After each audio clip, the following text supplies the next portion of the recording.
Buonasera e ben ritrovati con l'informazione flash di New Sicilia. Questi titoli più importanti del pomeriggio. Un grave incidente stradale si è verificato questa mattina a Ragusa. Una donna si è ribaltata con l'auto. A bordo anche la figlia rimasta illesa. La 36enne si trova ricoverata nel reparto di rianimazione dell'ospedale Cannizzaro di Catania. In prognosi riservata ha riportato un trauma cranico e gravi fratture.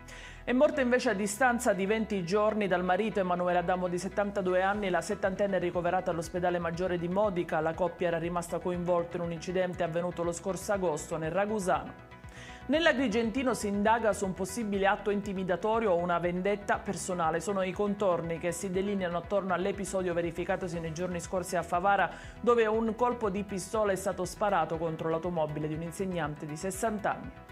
L'esperienza spiacevole di una famiglia ligure in vacanza a Catania finisce con un lieto fine, una brutta parentesi per la città è avvenuta allo scoperto nelle scorse ore quando la donna aveva deciso di lanciare un appello su una pagina social locale per ritrovare la Fiat Panda con all'interno documenti importanti.